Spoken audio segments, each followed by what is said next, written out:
3 hal yang wajib kudu jadi bahasan sebelum kamu memutuskan untuk menikah. Ini aku bahas terkhusus untuk mungkin teman-teman yang lewat jalur ta'aruf ya, atau mungkin dijodohkan gitu ya. Jadi maksudnya nggak punya kesempatan banyak waktu untuk mengenal lebih jauh secara mandiri gitu. Nah, yang pertama adalah soal finansial. Soal finansial itu meliputi kayak gaji ataupun dia punya hutang atau enggak. Kalau untuk gaji mungkin fleksibel sih, boleh dijabarkan gajinya sekian, atau mungkin kalau nggak mau disebutkan juga nggak apa-apa. Intinya memastikan aja dia tuh berpenghasilan apa enggak, kerja apa enggak, misal kayak gitu. Kemudian soal hutang ini perlu ya, krusial ya, karena apalagi kalau misal cicilan per bulan gitu ya, itu kan akan mempengaruhi keuangan rumah tangga gitu. Nah itu jadi perlu dibahas, punya hutang atau enggak, atau mungkin punya cicilan enggak per bulannya, seperti itu. Yang kedua adalah tentang tempat tinggal ya. Jadi ini salah satu yang di make sure sama suamiku sebelum kita menikah adalah tentang tempat tinggal, karena mertuaku ini tinggal ibu mertua, bapak mertua udah nggak ada, dan suamiku ini anak kedua.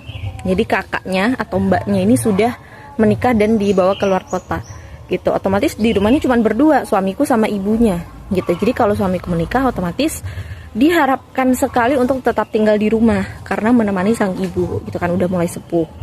Jadi itu salah satu yang di make sure, tempat tinggalnya mau nggak si istri kalau misal tinggal sama mertua gitu. Kalau misal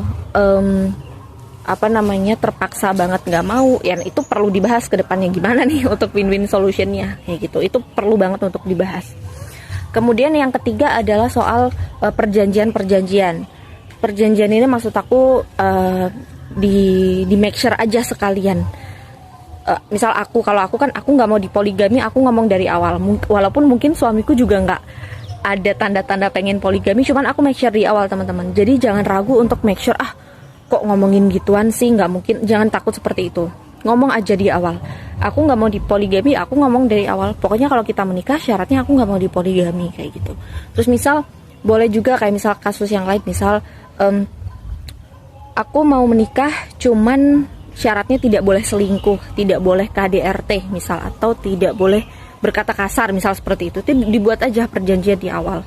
Jadi kalau misal nanti tidak boleh murtad misal kayak gitu, karena ada pasangan yang sudah menikah terlihat baik-baik aja, ternyata setelah beberapa tahun murtad yang satu, kan itu repot juga ya gitu. Nah mending dibuat aja perjanjian dari awal tentang hal-hal yang krusial kayak gitu ya. Jadi soal perselingkuhan, KDRT, atau murtad, atau mungkin poligami dan lain sebagainya, dibuat aja gimana kalau itu terjadi.